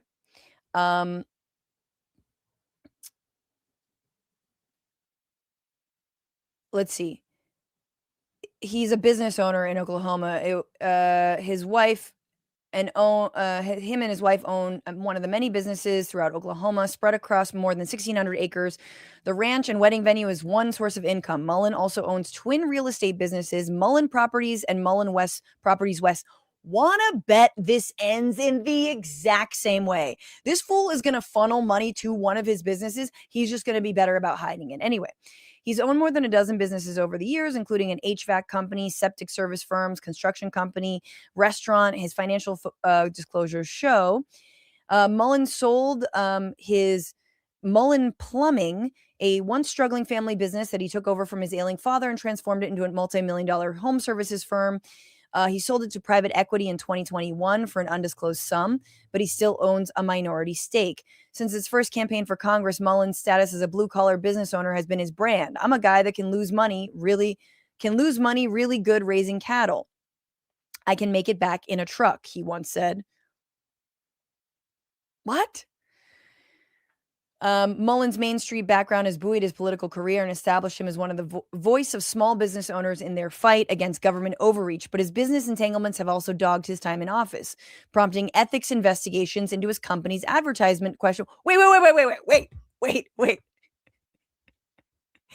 His businesses have been entangled in ethics investigations into his company's advertisements.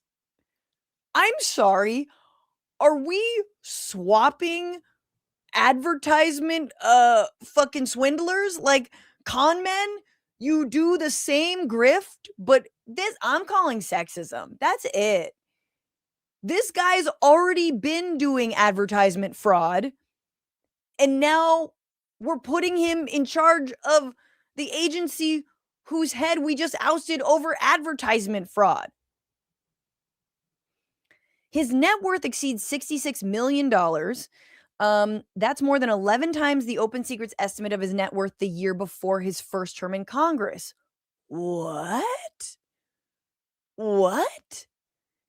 As former Oklahoma Congresswoman Kendra Horn once told a local television station when she was running for Senate against Mullin in 2022, it's an objective fact that he is much, much wealthier now than when he went into Congress.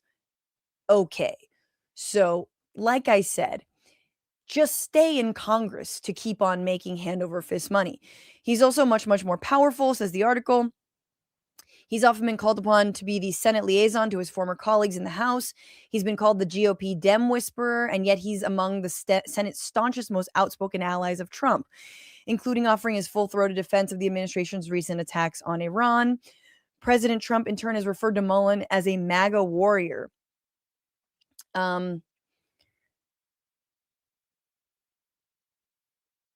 Let's see. There's a lot more. There's a lot more, but let's get into it. Let's read it. Let's read together. For a plumber turned politician who once staked his political career on Main Street, Mullin is now a long way from home. The first time Carl Algren met Markwayne Mullin, he didn't seem much of like a politician, which is what led Algren to believe he might be a especially good one. He was just a guy, Algren tells Inc. It was 2010. Algren had spent decades working in Republican politics, including as chief of staff for Tom Coburn, then Oklahoma congressman. Now he was running a political consulting firm with business partner who went to Mulligan's gym. I'm skipping words. Mullin was Oklahoma through and through. He was a Christian and enrolled member of the Cherokee Nation, a small business owner with a double-barreled first name, and a local radio host who, of course he was a local radio host, who in requisite regional fashion pronounced the word wrestling with an A. How do you do that? Wrestling? Oh boy. Mullin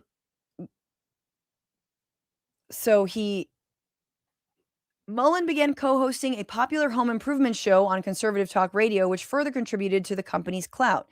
Soon, its red service vans were ubiquitous, and TV ads in which Mullin offered tips on how to, say, clean a garbage disposal with ice and a wooden spoon were everywhere. Oh, okay, so he was kind of like a Trump of Oklahoma. But he, built himself a brand. It wasn't until the following year that Mullin's thinking shifted when, according to his oft-told political origin story, a minor change to clean water standards at the EPA during the Obama administration threatened to shut down Mullin Environmental, his water treatment business. Mullin said that he figured if his company's biggest threat was some faceless bureaucrat in D.C., then Washington was where he should be. Mullin announced his intent to run for Congress in Oklahoma's 2nd District in the fall of 2011, went on to defeat 6 Republicans in the 2012 primaries. Amazing what you can do by giving people fucking garbage disposal advice. His campaign relied heavily on his business reputation, so much so that his TV ads, which featured Mullin Plumbing's vans and offices, drew ethics concerns about whether they qualified as business promotions. Aha, got it. His media experience as a local radio personality didn't hurt either. His show, Algren says, was among the station's most popular, which provided the campaign with a reputational boost. Markwayne and his guests were practical, but also very entertaining. His name ID was incredibly strong. Hey, AM radio birthed many, many people. Usually they stay in AM.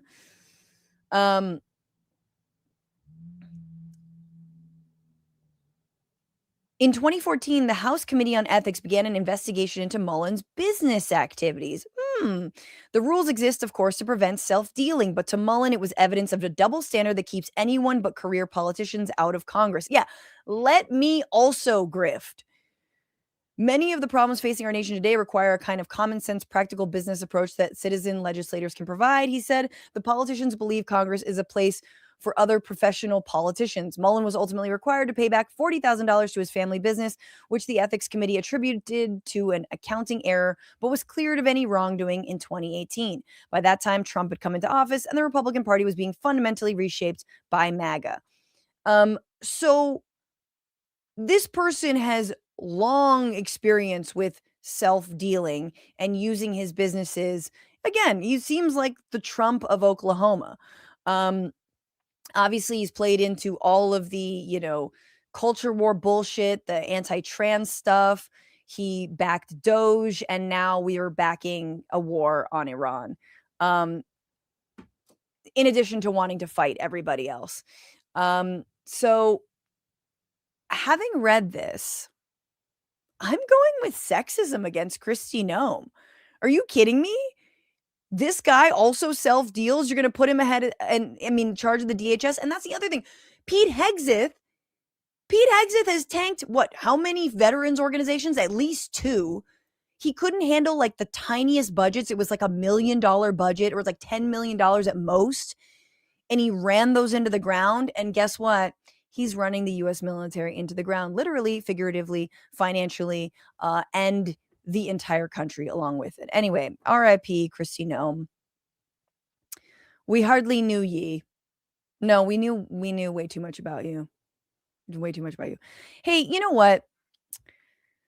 Someone once told me that there is an anti-war isolationist thread within the Republican Party, and that they're real populists and will stop the worst wiles of Donald Trump and company from launching war because it's so unpopular. And Trump is actually very anti-war. People like me said, no, this is a lane. This is clearly a lane, and it's a lie. It's a lane I wish Democrats would also lie about, but actually act on. But Donald Trump has always, number one, said the biggest problem with Iraq was that we didn't take all the oil. But I think as it's becoming clearer, based on Venezuela, based on chest thumping around Greenland, based on what's probably about to happen in Cuba, and of course, based on Iran, and Gaza, the biggest problem with Trump and war is that he wasn't the one cashing in on the contracts, that he wasn't the one being promised beachfront property. He wasn't the one being able to say mission accomplished. He wasn't getting in on the goods. But no, these people said, or this person named Cenk Uygur, no, there are so many Republicans who are absolutely against forever wars. And all of them voted for this forever war and deliberately clipping their own wings when it comes to using their powers, like the War Powers Resolution. The only Republican, of course, was Rand Paul, the guy notorious to be working, who has worked with Bernie Sanders on reining in war abroad. Everybody else, including, I believe, someone Cenk told me to my face was a real populist, Josh Hawley.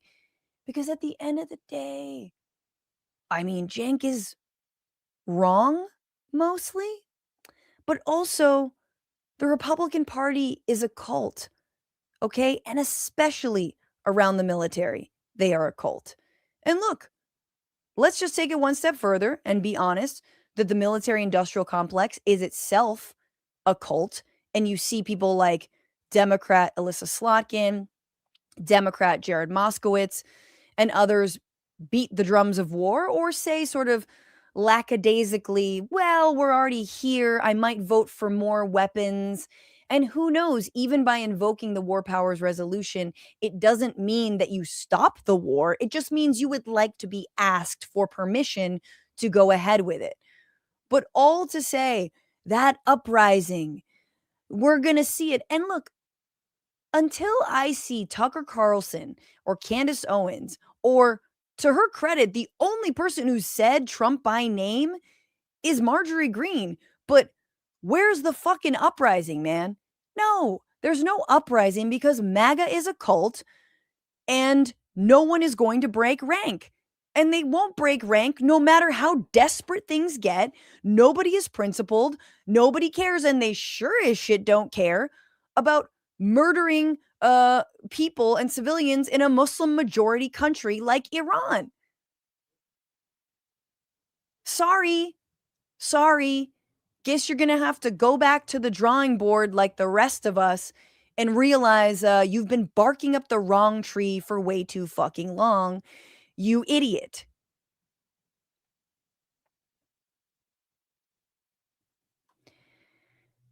The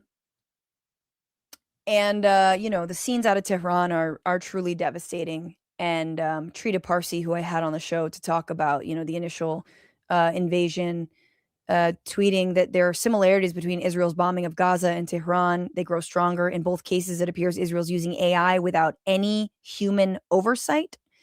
For instance, Israel's bombed a park in Tehran called Police Park. It has nothing to do with police, but it appears AI identified it as a target since Israel is bombing all the government-related buildings. No one in Israel bothered to check to find out it's just a park. Get it. Get the police park. So yes, it is deeply enraging. I before we sign off, because it's been quite a show, and I appreciate you all for being here. Thank you so much, Moondragon. Markwayne MULLIN is going to have to do some steam cleaning. Oh boy. Now the Zen and Jared Moskowitz's defense: no one ever got rich in America by actually helping people. Not really. Rachel Atwood, who is, I think, Rachel Atwood. Summer 2026 will make 2020 look like child's play. I kind of agree. Slash Harkin Ultra says, in publicly firing Noem, is Trump stealing chunky yogurt shtick? I don't know if there's a shtick, but like, I mean, I don't even know where he stands on Noem. Thank you, Oak, for saying I'm one of the few out there you can still trust. I don't pretend I don't have a monopoly on people you should trust by any means, but I can tell you who to look out for. Thank you, Jules. My small contribution for Mullin's bang bang plane. I want a bang bang plane. Before we go, I, in all fairness, have not watched this full monologue, and I am sure it is full of righteous and correct critiques of the United States invading yet another country in the Middle East, this time again with even less of a plan, with even dumber of a cabinet, if that was even possible from the Bush administration.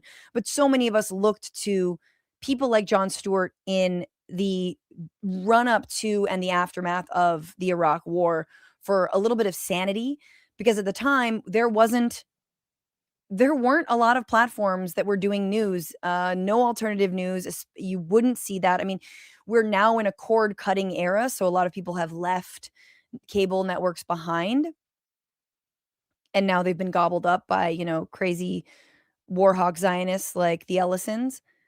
But Jon Stewart had this moment yesterday, which was it's just kind of obnoxious. And I feel like it's lazy. Like, this segment felt super lazy to me. And it's about Iran's reaction to being attacked. So wait a minute. Let me get this straight. America and Israel attack Iran.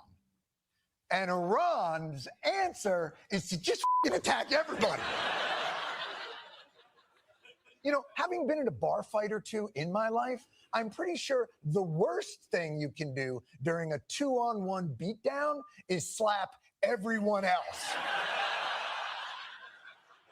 Hey, not every part of me is getting punched. What are you doing? Hey, you. So wait a minute. Let me. Now, again, I haven't seen the full monologue. I'm sure he goes after Netanyahu a fair amount. But, like, This is just so lazy. This is so bad. This is not even, I mean, I guess it's an interesting analogy. I have no problem with making jokes and doing analogies. That's the job of the show. But this one's bad. Like, so you just start punching and fighting everybody? No, they're literally targeting US military bases. Like, it's also slightly disrespectful to the service members who were killed because they were ostensibly, protecting the homeland in other people's homeland. But that's the whole point, right? All of these military bases in the Gulf states were seen as a deterrent to Iran. But of course, as soon as Israel decides to start some fuck shit, they are going to be the first ones on the docket. They're the first ones to be targeted. Like, that makes all the sense in the world if you understand how 800 military bases across the world works. It's like you don't need this. This is so annoying and frustrating, and really does play into the idea that Iran is irrational, when Iran is not irrational at all. Iran has for years and years, against the wishes of its hardliners, against the wishes of, the worst wiles within their administrations and government, has come to the negotiating table, has attempted to comply with every and the moving goalposts that the United States lays out, whether it's under Obama or whether under Trump. They were about to meet.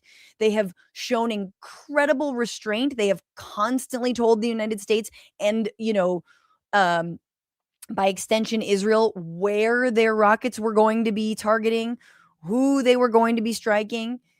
Meanwhile, you're looking at least 1,500 casualties in Tehran, massive displacements throughout the Gulf states, and now Beirut. Israel's got troops on the ground in Lebanon. There's mass evacuations in Beirut. Hundreds of thousands of Americans, surely. Like, this is a clusterfuck. This is a murderous clusterfuck. Tehran is it's very populated. I mean, so's Gaza, right? But like, this kind of facile joking about Iran being irrational, I think, is sort of what leads us to the point where you can say we should just invade Iran. Again, leaving aside the crimes that the Iranian regime has committed against its own people. Again, I fully stand with the people of Iran and against that kind of repression, but I am not for intervention.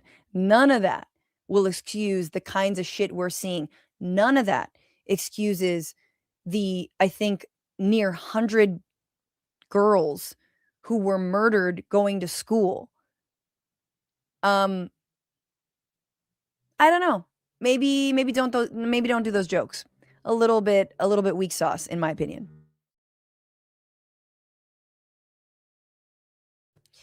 Anyway, Donald James, is there an online live stream tickets that we can buy for the LA show? No, sadly, we're not doing live streaming. However, if you are a patron of the show, and I will see about members on YouTube, I will make the link available to you after the fact. You can watch the video.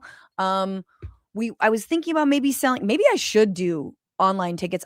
There's money involved, and I don't know if I'm actually going to be able to recoup that. So that's sort of the big question. I don't want to charge y'all like $20. I would want to make tickets like 10. Anyway, come see me live. I know there's still tickets left in LA. Me, Emma Vigeland, Van Lathan Jr., and Ida Rodriguez, March 22nd, 3:30 p.m. It's going to be a hell of a show. And if you are a patron, you will get to see that after the fact, the video version. I will be releasing the audio version at some point, but I don't know exactly when.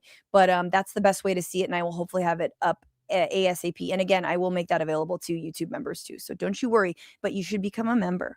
Moondragon, I forgot. I didn't read this comment. Trump recycling the plastic for once. Speaking of Kristi Noem, that's beautiful. Very, very funny. Some shout outs to Wenz Waldo. Thank you for subscribing over on Twitch. Thank you, Just Julie, for all those bits you cheered. Appreciate you. And thank you again, Todd Roy, for being an incredible moderator over here. The show is The Bitchuation Room. I am Francesca Fiorentini. Support me on YouTube, Substack. Patreon is my preferred venue of support. There are so many reasons to support, and there will be even more muy pronto. Don't you worry. But patreon.com/bitchuation room. And until Tuesday, fight the power, fuck the patriarchy, free Palestine, and don't just bitch about it, be about it. Bye-bye, guys.